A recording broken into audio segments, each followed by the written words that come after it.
খেলোয়াড়দের সফলতার অন্যতম চাবিকাঠি ফিটনেস। এর জন্য প্রয়োজন স্বাস্থ্যকর খাদ্যাভ্যাস। যেই তালিকা থেকে সবার আগেই কাটছাঁট করা হয় চিনিযুক্ত খাবার।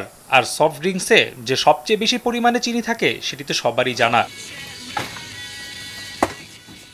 এমন ড্রিঙ্কসের তালিকায় সবার আগেই নাম আসে কোকাকোলার। চিনিযুক্ত এই পানীয় কোম্পানিটিকেই সবচেয়ে বেশি দেখা যায় বিভিন্ন স্পোর্টস ইভেন্টের স্পন্সর হিসাবে,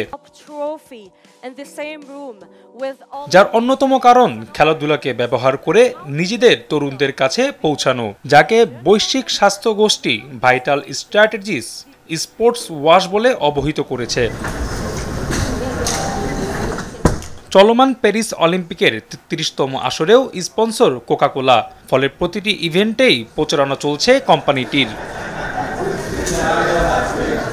মূলত কোকাকোলা ১৯২৮ সাল থেকে অলিম্পিকের স্পন্সর।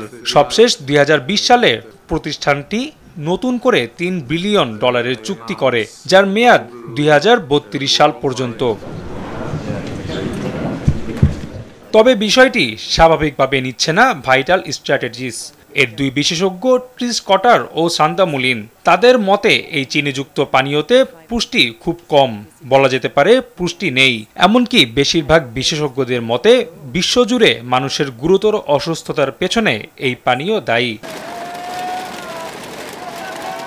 শুধু তাই নয়, প্লাস্টিক দূষণের জন্য দায় রয়েছে কোকাকোলার। ফলে ভাইটাল স্ট্র্যাটেজিজের বিশেষজ্ঞরা মনে করেন অলিম্পিকে এই কোম্পানির প্রচার করা মানে বিশ্ববাসীকে ঝুঁকিতে ফেলতে সাহায্য করা। তাই গ্রেটেস্ট শো অন আর্থ অলিম্পিকের সাথে কোকাকোলার সঙ্গে সম্পর্ক ছেদ করার সুপারিশ করেছেন তারা। এর আগে ২০২১ সালে ইউরো চ্যাম্পিয়নশিপে কোকাকোলা পরিহার করার প্রতিবাদ করেছিলেন বিশ্ব ফুটবলের অন্যতম মহাতারকা ক্রিশ্চিয়ানো রোনালদো।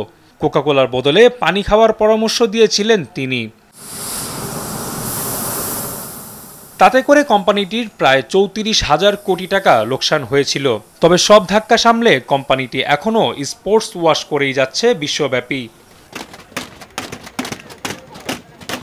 এদিকে ফিলিস্তিনের উপর ইসরায়েলের আগ্রাসন এবং ইহুদিবাদী দেশটির সাথে কোকাকোলার সম্পর্কের কারণে মুসলিম দেশগুলো কোকাকোলাকে বয়কটে বেকায়দায় আছে কোম্পানিটি।